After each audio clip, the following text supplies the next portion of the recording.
नमस्कार. तर आता आपण आलो निवडुंग विठोबाची म्हणजे नाना पेठेमध्ये जिथे संत तुकाराम महाराजांची पालखी आज मुक्काम करणार. तर आता आपण इथे पालखीच्या पार्श्वभूमीवरती बघू शकतो की बऱ्याचशा वेळेस कचरा होतो, बरेचसे लोक इकडे तिकडे कचरा फेकतात. तर आता ह्या कचऱ्याची मॅनेजमेंट, ह्या कचऱ्याची व्यवस्थापना घनकचरा विभाग कसा करणार आपण त्यांच्याकडूनच जाणून घेऊयात. ताई, तर तुम्ही कसं घनकचरा म्हणजे जो काही कचरा सांडतोय, पडला जातोय, लोक इकडे तिकडे कचरा फेकतात, त्याला कसं तुम्ही विल्हेवाट कशी लावता त्या कचऱ्याची? आम्ही उचलतो कचरा. तर या गोष्टीमध्ये तुम्ही ओला कचरा सुका कचरा वेगळा करून टाकताय का? हो. लोक त्याची जबाबदारी घेतात का की ते लोक ओला कचरा ओल्याच्या ह्याच्यात ते नाही तर अजिबात घेत नाही घेत. ते आम्हालाच करावं त्या लागतं. गोष्टीचा त्रास होतोय? होतो, भरपूर होतो. तुम्ही किती दिवसांपासून इथे कार्यरत आहात? मी नवीन आहे. अच्छा. माऊली, तुम्ही मी 14 वर्ष 14 वर्षांपासून 14 वर्षांची अखंड सेवा आहे तुमची. हो. त्याच्यामध्ये काय काय अनुभव आले तुम्हाला की म्हणजे लोक ऐकतात कचरा टाकता वेळेस तुम्ही त्यांना कसं समजवता, काय काय करता म्हणजे तुम्ही? नाही ऐकत, पण आपलं काम आहे ते आम्ही करतोय. जे काम आहे आमचं ते आम्ही करतोय. अच्छा. आपण पगार घेतो त्याच गोष्टीचा घेतो ना, त्यामुळे आम्ही आमची कामं करतो. माऊली, तुम्हाला काय म्हणायचं? कशा प्रकारे तुम्ही या म्हणजे कचरा मॅनेजमेंट कशा प्रकारे करता तुम्ही? गल्ला सुक्का करतो. अच्छा. आणि मग इथं महिला वर्ग जे येतोय, पुरुष वर्ग येतोय, तर या दोन्हींमध्ये म्हणजे जास्त कचरा कुठल्या प्रकारात म्हणजे कोण जास्त करते, तुम्हाला काय म्हणायचं गोष्ट? सगळेच करतो. सगळेच? हो. असं स्पेसिफिक नाही की फक्त नाही. महिला करतात किंवा हे करतात. नाही. अच्छा. तर तुमच्याकडनं पण आपण आता यांच्याकडनं पण देखील जाणून घेऊया. आता तुम्हाला काय म्हणायचं? बोला.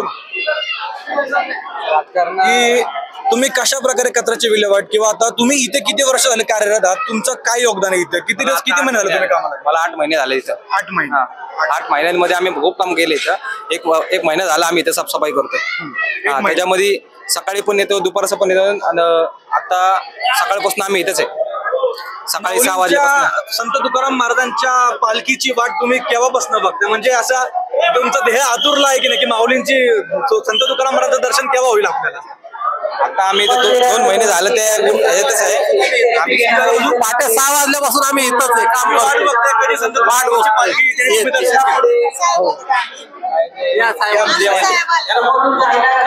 घ्या. इथलं कचरा व्यवस्थापन तुम्ही कशा प्रकारे करता? कचरा व्यवस्थापन आता या कोटीत नाही, कोटीच्या अगोदर पासून जेवढे स्वच्छता सेवक जे आहेत ते पहिल्यापासून फक्त कामासाठी नाही तर सेवा म्हणूनच तसं प्रत्येक गोष्टीमध्ये समरसून काम करतात. ह्या प्रकारे तुम्ही संत श्रेष्ठ तुकोबाराव यांची पालखीची सेवा करतात, म्हणजे इकडे घाण होऊ नये, इथे स्वच्छता होऊ नये म्हणून तुम्ही सेवा करता.